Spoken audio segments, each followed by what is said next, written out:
नमस्कार, India news की Covid OPD में आपका स्वागत है। हम लगातार नंबर फ्लैश कर रहे हैं। देश में विदेश में आप कहीं भी हो, इंडिया न्यूज देख रहे हो, अब नंबर लगातार फ्लैश हो रहे हैं। कोविड से रिलेटेड, पोस्ट कोविड से रिलेटेड, कोई सिम्टोमेटिक, असिम्टोमेटिक कोई भी व्यक्ति हो, अपने दोस्तों के बारे में, बच्चों के बारे में, ब्लैक फंगस के बारे में जानकारी चाहता हो, देश विदेश का एक बड़ा पैनल डॉक्टर्स का हमारे साथ होगा। आप फोन करिए, आपके सवाल डायरेक्ट डॉक्टर सुनेंगे और जवाब देंगे। आगे बढ़े कोविड में, लेकिन उससे पहले देश की एक बड़ी खबर। देश में कोरोना के कहर से बड़ी राहत मिली है। 40 दिन बाद पहली बार नए केसेस 2 लाख से नीचे आए हैं। अब तक 2 लाख के ऊपर थे। 24 घंटे में 1,96,427 नए केस रिकॉर्ड किए गए हैं। 3511 मौतें हुई हैं। एक दिन में नए मरीजों से ज्यादा लोग ठीक हुए, यानी जितने मरीज आए उससे ज्यादा लोग ठीक हुए। एक्टिव केसों का संख्या अभी भी 26 लाख तक है। जी हाँ, एक्टिव केसेस कम हुए हैं, पहली बार 2 लाख के नीचे गए हैं। ठीक होने वालों की तादाद 2 लाख से ज्यादा है। एक्टिव संक्रमण दर वाले लोग 2 लाख से कम है। राहत की बात है, लेकिन अभी भी जो मौतों का सिलसिला है वो थम नहीं रहा। 3500 से ऊपर मौतें एक दिन में रिकॉर्ड की गई।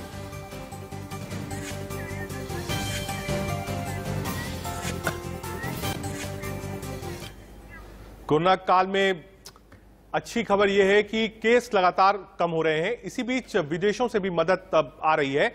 वहीं कई जगह लॉकडाउन लोगों के लिए मुश्किल बन रहा है, लेकिन कुछ लोग ऐसे भी हैं जो कोरोना नियमों को मानने को तैयार नहीं है। गोधरा की तस्वीर आपको दिखा रहे हैं। शादी के दौरान लोग सोशल डिस्टेंसिंग की धज्जियां उड़ाते हुए दिखे। ये गोधरा की तस्वीर है। दिल्ली की आपको तस्वीर दिखा रहे हैं। रूस से मदद जो है वो हिंदुस्तान के लिए आई है। दिल्ली में आप कह सकते हैं लैंड किया है। साथ ही साथ उधमपुर की आपको तस्वीर दिखा रहे हैं और पिथौरागढ़ की आपको तस्वीरें दिखा रहे हैं। ये वो तस्वीरें हैं जो बता रही हैं कि लॉकडाउन का कैसा उल्लंघन हो रहा है, वैक्सीन को लेकर क्या समस्याएं देश में, ये सब कुछ हम आपको बता रहे हैं। इन 4 तस्वीरों के जरिए हम आपको समझाने की कोशिश कर रहे हैं कि देश में कोविड को लेकर क्या हाल है, मदद कहां कहां से आ रही। रशिया से मदद आई है, वैक्सीनेशन का क्या प्रोसेस है। कई देशों में कई राज्यों में वो तस्वीर सामने आ रही हैं, चाहे वो शादी की तस्वीरें हों, चाहे वो आप कह सकते हैं धार्मिक आयोजनों की तस्वीरें हों, मंडियों की तस्वीरें हों। वो दिखाती हैं कि लोग कोविड को मानने को तैयार नहीं है और सोशल डिस्टेंसिंग और जो कोविड कर्फ्यू है कैसे सरेआम उसकी धज्जियां उड़ाई जा रही हैं।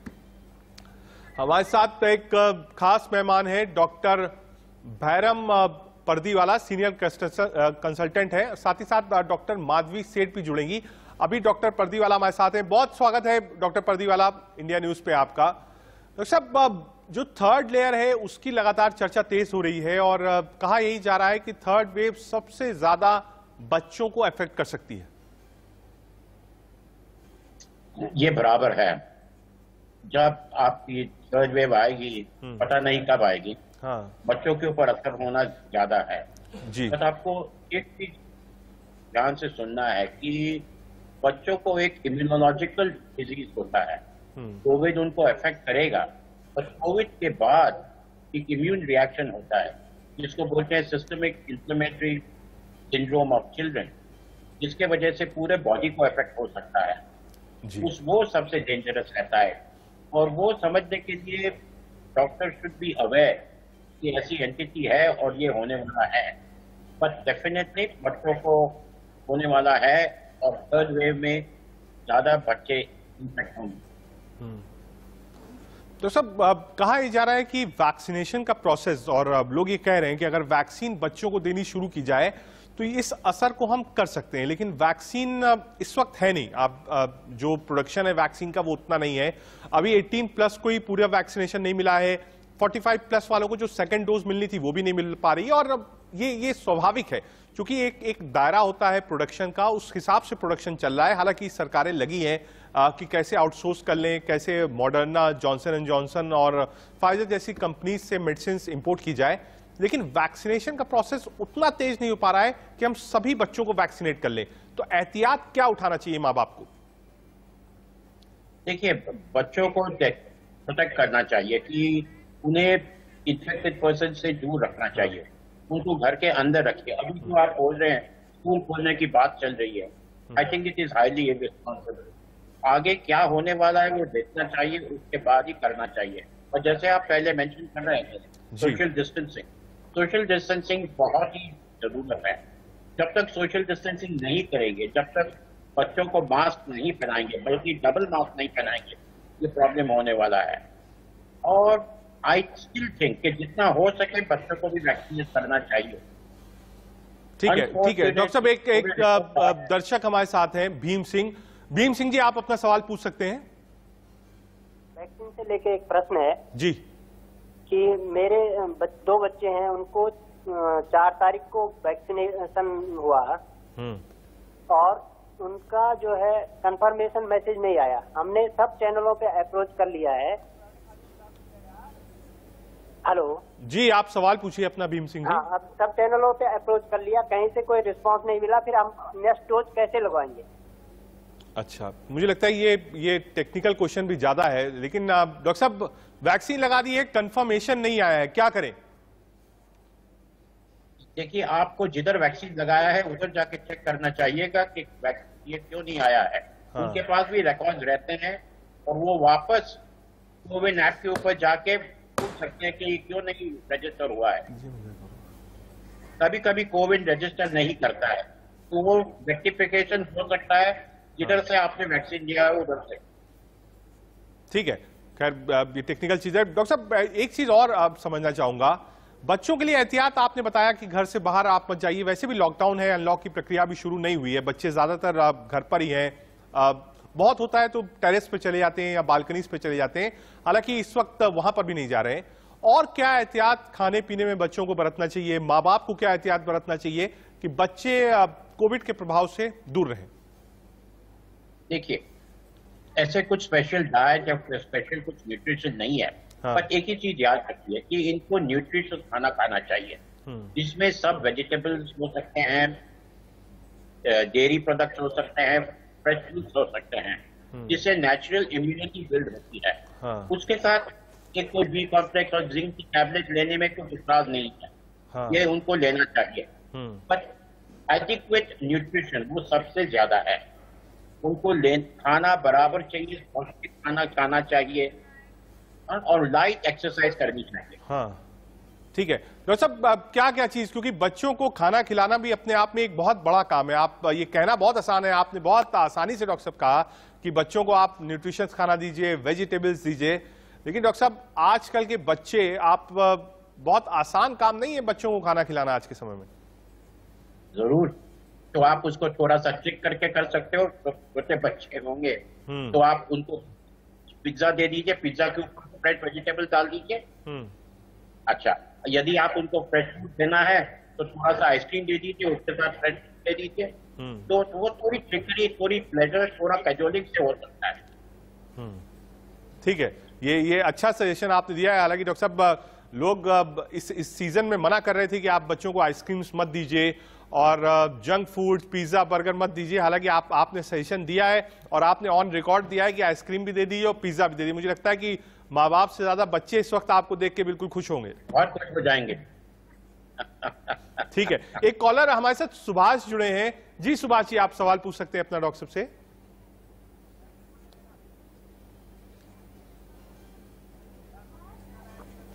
सुभाष, क्या आपको आवाज मिल रही है?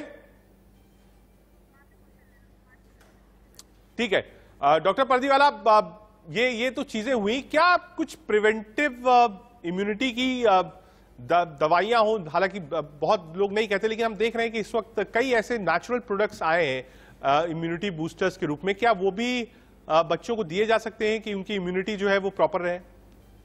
देखिए, ऐसे कुछ इम्यूनिटी बूस्टर नहीं है, एटलीस्ट एलोपैथी में हम ये मानते नहीं है कि कुछ इम्यूनिटी बूस्टर हैं। हाँ। पहले बात कर रहे थे जिंक की, पर अभी ये बराबर ही पता चल गया है कि ज्यादा जिंक देने से कुछ फायदा नहीं होता।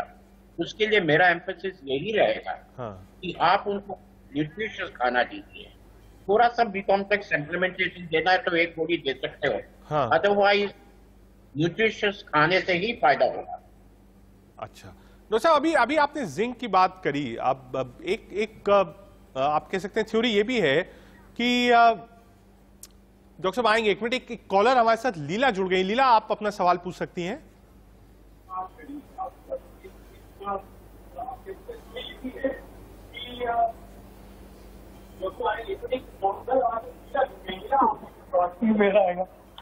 हेलो जी लीला, आप सवाल पूछ सकती हैं। हाँ जी, कैसे हो सर? मुझे लगता है ऑडियो में दिक्कत है, हम वापस आएंगे। हाँ, ऑडियो में हाँ, मुझे भी कुछ दिक्कत है, हम दोबारा जुड़ने की कोशिश करेंगे। डॉक्टर परदीवाला, एक चीज समझना चाहता हूं, अभी तक जो म्यूकोमाइकोसिस की थ्योरीज चल रही है, ब्लैक फंगस की थ्योरी चल रही है, अब येलो फंगस का भी नाम आया, व्हाइट फंगस बिहार में केसेस पाए गए। आज डिटेल्ड रिपोर्ट ये भी है कि बहुत ज्यादा कंजम्पशन ऑफ जिंकोविट, जिंक से भी ब्लैक फंगस हो सकता है। कितना सही मानते हैं इसको आप? देखिए, पहले तो ये अपने को समझना चाहिए कि फंगल इन्फेक्शन हमारे पास थे, हैं, हाँ, और रहने वाले हैं, ये आपको समझना चाहिए। हाँ, अभी ये माहौल में जिधर कोविड चल रहा है, ब्लैक फंगस बल्कि दूसरे फंगस ज्यादा हो गए हैं।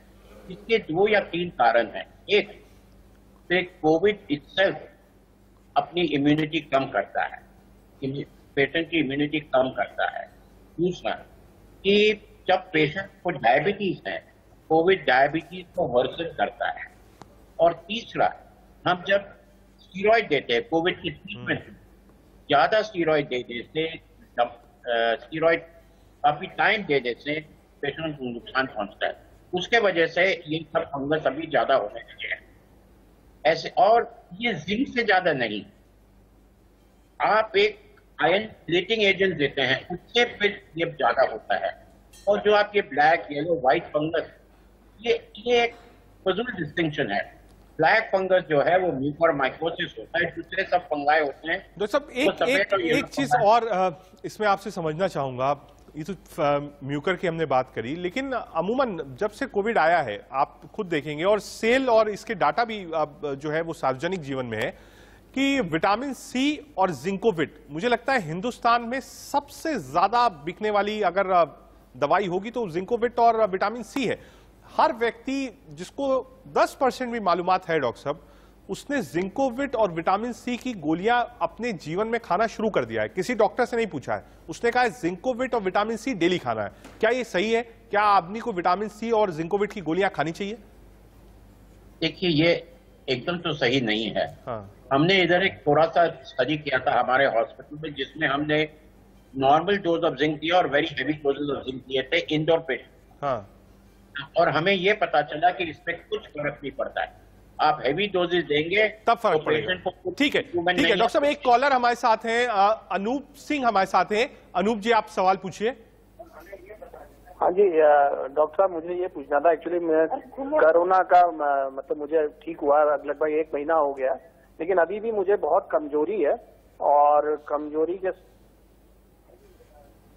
जी देखिए, ये जो आपको कमजोरी लगती है, ये जिसको लॉन्ग कोविड बोलते हैं। अक्सर कोविड के पेशेंट को कमजोरी बहुत लगती ही है, और जब ये 1 महीना 1.5 महीना के ऊपर हो जाता है तो हम इनको लॉन्ग कोविड बोलते हैं। ये ग्रेजुअल रिकवरी होगा। आपको ग्रेजुअली इसके लिए एक्सरसाइज करनी पड़ेगी, खाना बराबर लेना पड़ेगा और इम्प्रूवमेंट होगा।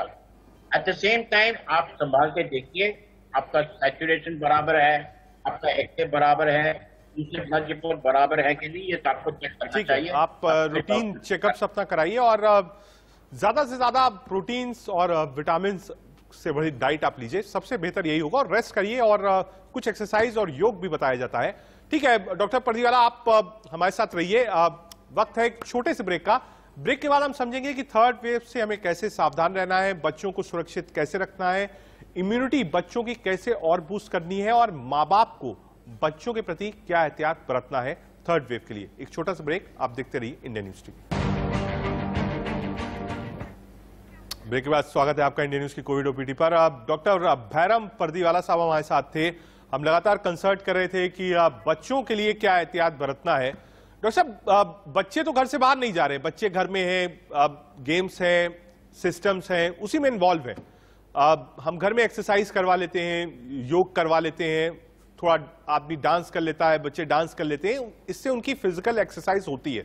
कोशिश यही होती है कि हम उनको एक अच्छी डाइट दें, एक रिच प्रोटीन डाइट दें, ये भी ठीक है डॉक्टर साहब। लेकिन कई घर ऐसे भी हैं जो लॉकडाउन में फादर मदर दोनों घर से बाहर जाते हैं और एसेंशियल सर्विसेज में हैं, उनको क्या एहतियात बरतना है? क्योंकि अब तो लॉकडाउन धीरे धीरे खुलेगा, अनलॉक की प्रक्रिया खुलेगी। इस अनलॉक के बाद माना जा रहा है कि थर्ड वेव हिट करेगी भारत को।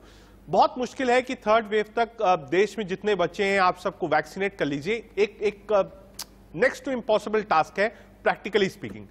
मेरा ये पूछना है कि जो माँ बाप काम कर रहे हैं, घर में छोटे बच्चे हैं, उनको क्या एहतियात बरतना चाहिए? एसेंशियल सर्विसेज में है, उनको आप रोक नहीं सकते जी, किंतु माँ बाप को ये देखना चाहिए कि वो जब बाहर जाएंगे तो जितना हो सके उतना सोशल डिस्टेंसिंग करें। दूसरा कि वो डबल मास्क करके ही सब काम करें, और घर में आने के पहले आपके जिधर आप काम करते हो उधर की सुविधा हो तो आप उधर अपने कपड़े बदल लीजिए, नहा के आइए। ये सुविधा नहीं हो तो आप घर पे आके तुरंत कपड़े बदल दीजिए, नहा लीजिए और फिर ये बच्चों से मिलिए। ठीक है, ये ठीक आपने कहा। और अब डॉक्टर साहब ये भी थ्योरी है कि कम से कम जिनके बच्चे छोटे हैं उनको अपनी दोनों डोज ऑफ वैक्सीनेशन ले लेनी चाहिए। एब्सोल्युटली, वो तो बहुत ही इसेंशियल है। और जो भी अभी जो बाहर जा रहे हैं उनको नॉर्मली तो वैक्सीनेशन होना ही चाहिए। जी ठीक है। डॉक्टर साहब एक कॉलर मंजू हमारे साथ है, एक बार कनेक्ट करते हैं। मंजू, आप सवाल पूछ सकती हैं अपना। राइट डॉक्टर साहब, मुझे यूरिक एसिड है और अभी कोविड होके भी हटा है, तो डॉक्टर ये प्रोटीन जितना लेंगे वो उसका अफेक्ट क्या नाम है फिर यूरिक एसिड में भी पड़ेगा? तो डॉक्टर, और फीवर भी हल्का सा, बॉडी गर्म भी रहती है, 98.6 रहता है टेम्परेचर, तो उसके लिए डॉक्टर साहब क्या करें? मैडम आपके दो सवाल हैं। एक तो है यूरिक एसिड का। हाँ। मैं मानता हूं कि आप प्रोटीन ज्यादा लेंगे तो यूरिक एसिड बढ़ेगा, बट थोड़े थोड़े ऐसे प्रोटीन आते हैं जिससे यूरिक एसिड ज्यादा बढ़ता है, और ये ऑर्गन मीट में होता है। यदि आप नॉन वेजिटेरियन हैं तो ऑर्गन मीट खाएंगे तो आपका बढ़ेगा, आप मटन खाएंगे तो आपका बढ़ेगा, आप ड्राई फ्रूट्स खाएंगे तो आपका यूरिक एसिड बढ़ेगा। नॉर्मली अदर फूड से इतना नहीं बढ़ता है। हाउएवर आपको यूरिक एसिड के लिए दवा लेनी चाहिए जिससे आपके जोड़ों में दर्द कम होता है। आपका दूसरा सवाल था बुखार का। बुखार रहता है, कोविड पेशेंट में ट्रीटमेंट होने के बाद, रिकवरी होने के बाद भी बुखार रहता है, तो थोड़ा सा 98, 99 रहेगा, ज्यादा प्रेशर मत करिए। बट परसिस्टेंट होगा तो जरूर उसका आप इन्वेस्टिगेट करिए आपकी फैमिली का। ठीक है, ठीक है। डॉक्टर पर्दीवाला, आपने बताया कि कम से कम जो अभिभावक हैं और बच्चे जिनके छोटे हैं उनको डबल डोज ऑफ वैक्सीनेशन लेना चाहिए। सिम्टम्स क्या हो? एक लंबी बहस लेकर छुड़ी है और लगातार केसेस जो है डॉक्टर साहब अभी भी आ रहे हैं। आप देखो, राजस्थान है, महाराष्ट्र है, 18 साल 15 साल से कम उम्र के जो बच्चे हैं वो केसेस आना शुरू हो गए। तो क्या ये सेकेंड वेव का इफेक्ट माने बच्चों के ऊपर? कैसे मतलब इसको देखा है? क्योंकि लोग प्रिडिक्ट कर रहे थे कि थर्ड फेज में बच्चों पर इफेक्ट होगा, लेकिन अभी आज के आंकड़े अगर हम आपको बताएं तो राजस्थान है, उत्तर प्रदेश है, दिल्ली है, बच्चों पर कोविड का असर सामने आ रहा है। जी हाँ, जो बच्चे आ रहे हैं वो सेकेंड वेव में ही आप दिख रहे हैं। मेरा असिस्टेंट के बच्चे को भी ये हुआ था, तो ये सेकेंड वेव के अंदर ही सब इन्फेक्शन हो रहे हैं। अभी आप जो देख रहे हो वो बहुत कम है, थर्ड वेव में ये बहुत ज्यादा होगा और उससे अपने को संभालने की बहुत जरूरत है। ठीक है डॉक्टर साहब, आप हमारे साथ डॉक्टर माधवी सेठ भी जुड़ेंगी, मनोचिकित्सक है। कैसे अपने आप को संतुलित आपको रखना है कोविड के दौर में, कैसे थर्ड वेव के लिए अपने आप को मानसिक रूप से तैयार करना है, इस पर हम बात करेंगे मनोचिकित्सक डॉक्टर माधवी सेठ से। लेकिन फिलहाल कोविड ओपीडी में आपका स्वागत है। ब्रेक के बाद वापस चलते हैं। डॉक्टर बैरम पर्दीवाला साहब हमारे साथ है। डॉक्टर साहब, हम लगातार इस बात की चर्चा कर रहे हैं कि थर्ड वेव पर कैसे करें। डॉक्टर माधवी सेठ भी हमसे जुड़ गई हैं और आपने बताया कि भाई अभिभावक जो है वो वैक्सीनेशन कराएं। हमारे साथ माधवी सेठ भी हैं जो कि मनोचिकित्सक है। मैम, आपसे ये समझना चाहेंगे कि एक मनोवैज्ञानिक ढंग से भी बहुत प्रेशर में है आप, जो लोग हैं जिन्होंने अपनों को खोया है या वो कोविड पॉजिटिव हुए हैं या उनकी फैमिली में कोई हुआ है, कोई हॉस्पिटल में गया है, वो आज भी सदमे से उभर नहीं पा रहे। उनको लग रहा है कि हमको हो जाएगा। उन्होंने वैक्सीन लगवा ली है, पूरे परिवार ने लगवा दी, उसके बाद भी वो सोचते हैं कि हमको कुछ हो जाएगा, हम बचेंगे नहीं। ये जो धारणा, ये जो निगेटिविटी लोगों के अंदर आ रही है, और बात सच है, जिन्होंने इस चीज को, इस कष्ट को झेला है, ये जायज सी बात है कि ये निगेटिविटी होगी उनके अंदर। उनके लिए आप क्या सजेशंस देंगी, Madhavi Seth? Good morning to all. मैं ये जो केसेस जो हम सुन रहे हैं और देख रहे हैं, वो हमारे एनवायरनमेंट में हुए, हमारे बिल्डिंग में, हमारे सोसाइटीज में, हमारे आजू बाजू के माहौल में हुआ है। तो ये नहीं है कि भाई हमारे घर में हुआ है इसीलिए, मगर हमने बाहर भी देखा है और बहुत नजदीकी से देखा कि ये सब किस्म के प्रॉब्लम हुए। और पिछले एक साल से 2020 मार्च से 2021 मार्च तक हम ये देख रहे हैं। इसीलिए ये जो फियर है वो होना बहुत नेचुरल है। मैं ये नहीं बोलूंगी ये नेचुरल नहीं है, मगर कुछ फियर्स और स्ट्रेस जो कंटिन्यूअस होता है उसके परिणाम बहुत बुरे हो सकते हैं, फिजिकली और मेंटली। फिजिकली तो डॉक्टर पार्डीवाला है ही यहाँ पे बात करने के लिए, मगर जो मेंटल प्रॉब्लम्स हो सकते हैं कांस्टेंट स्ट्रेस की वजह से, नेगेटिविटी वजह से, वो मैं बोलना चाहूंगी आज कि बहुत सारे नंबर हमारे बढ़ रहे हैं। जैसे जनरल एंजाइटी प्रॉब्लम जिसे बोल सकते हैं, ऐसे आ रहे हैं। लोग रेस्टलेस हो रहे हैं, इरिटेबल हो रहे हैं, घड़ी घड़ी में गुस्सा आ जाना, बात नहीं करना, अपने आप को लॉक कर लेना, अपने आप से खुश नहीं रहना, या प्रोग्रेस के बारे में बात आती है तभी भी सेटिस्फैक्शन नहीं रहना। ऑनलाइन काम करते करते जो मेंटली जो फटीग आ गया है, इतना सारा इकट्ठा हो चुका है। तो नेचुरली ये जो परिणाम है वो बिल्टअप हो रहे हैं। आप समझ रहे हैं कि वो बिल्टअप हो रहे हैं, मतलब कि आज जितने थे या लास्ट ईयर जितने थे, इससे थोड़ा आज 21 में ज्यादा है, 20 से कंपैरेटिवली 21 में ज्यादा है। ठीक है, आप समझ रहे हैं? तो नेचुरली प्रॉब्लम है। ठीक है मैम। एक कॉलर सुभाष हमारे साथ हैं जी। सुभाष, आप सवाल पूछ सकते हैं अपना। हाँ डॉक्टर साहब, मेरे को कोविड हुआ था 28 अप्रैल को। उसके बाद ठीक हो 2020। मेरी लेफ्ट साइड की आंख पे सूजन आई हुई है। हाँ देखिए, ये मुझे लगता है डॉक्टर पार्डीवाला के लिए बिल्कुल मैं बोलने वाला था कि डॉक्टर पार्डीवाला, मुझे लगता है आपको ही जवाब देना है। हाँ, तो इनके कोविड हुआ था, इनके लेफ्ट आई में सूजन आई है, तो इनको बराबर देखना चाहिए कि उसमें कुछ इन्फेक्शन है या नहीं। डॉक्टर को तुरंत दिखाइए, और वो कहते हैं कि MRI या CT स्कैन कराइए तो तुरंत कराइए। बिल्कुल ठीक ठाक है, अभी ठीक ठाक है। हाँ बिल्कुल ठीक ठाक है, बट आंख में सूजन है ना, आप बोल रहे हो? खाली आंख के नीचे जो एरिया है उसमें हल्की सी सूजन लग रही है। तो वो तो आप डॉक्टर को दिखा दीजिए। यदि उसने बोलेंगे कुछ नहीं है तो कुछ नहीं। कभी कभी ऐसा हो जाता है, डेफिनेटली आंख में दर्द होता है, तो आंख सूज जाती है, आंख बाहर आ जाती है, तो वो थोड़ा डेंजरस मामला हो सकता है। आपको उसके लिए इन्वेस्टिगेशन करना चाहिए। ठीक है डॉक्टर माजी, एक सवाल और आपसे। अभी तक कोविड था, कोविड को लेकर लोग परेशान थे, पोस्ट कोविड प्रॉब्लम्स को लेकर लोग परेशान थे। अब नए नाम Mucor, black fungus, white fungus, yellow fungus, 4 नाम आ गए। लोग परेशान हैं। ऐसे ऐसे लोग हैं जो बिल्कुल स्वस्थ हैं, सुबह से शाम।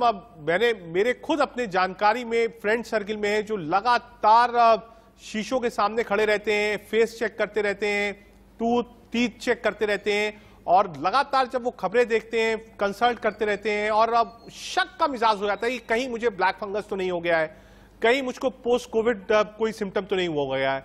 साथ ही साथ डॉक्टर साहब एक चीज और हमने देखी है, हालांकि मैं इसमें डॉक्टर पार्डीवाला साहब को भी जोड़ूंगा इसके बाद, कि लोग कोविड से रिकवर हो जा रहे हैं, कोविड निगेटिव हो जा रहे हैं, बिल्कुल स्वस्थ हैं, 1 महीने घर पे हैं, वॉक कर रहे हैं, डाइट ले रहे हैं, सिस्टम्स पे अपना काम कर रहे हैं, और उसके बाद कार्डियक अरेस्ट हो जा रहा है। ऐसा क्यों? मेरा पहला क्वेश्चन जो मेरा है मैं आंसर देती हूँ, हाँ। फिर नेक्स्ट क्वेश्चन पार्डीवाला सर बात करेंगे। मेरे हिसाब से देखिए, एक फियर, जो डर जिसे बोलते हैं, वो हर इंसान को थोड़ा बहुत डर हमेशा रहता है। अपनी नॉर्मल जिंदगी में लॉकडाउन ना रहे या कोविड रहे या ना रहे, हमें हमेशा कुछ फियर्स हर एक को होता है। कुछ स्ट्रेस हर एक को होती है, मगर उसमें डिग्रीज की बात है कि भाई डिग्री कितनी होनी चाहिए। वो डिग्रीज के लिए एक तो सवाल ये उठना चाहिए कि मैं जो सोच रहा हूँ या सोच रही हूँ वो कहाँ से आ रहा है, ये फियर कहाँ से मेरे में आई, और ये फियर सही है या गलत है। जब सही होती है उसे रैशनल बोला जाएगा, और जो सही नहीं है, जो मैं सोच रही हूँ कि मैं जो हो सकता है, वो इरैशनल फियर है। ठीक है, तो जो इरैशनल फियर को आपको क्वेश्चन पूछना है कि भाई ये कितने को हो सकता है और मुझे क्यों होगा, मैंने तो पूरे प्रिकॉशंस लिए हैं, तो कैसे हो सकता है मुझे। तो ये बिलीफ जो आप पाल के रखे हैं कि भाई मेरे यहाँ पे सबको हुआ है तो मुझे भी होना ही है, या मेरे सामने वाले को हुआ है तो मुझे हुआ है, ऐसे जो सवाल, ये जो फियर हम जो पाल के रखे हैं वो इरैशनल है या रैशनल। अगर रैशनल है समझो, ठीक है, ठीक है। डॉक्टर माधवी सेठ हमारे साथ थी, डॉक्टर बेरम पढ़ीवाला हमारे साथ थे। आपने अपना कीमती वक्त हमें दिया। कॉलर्स देश भर के थे,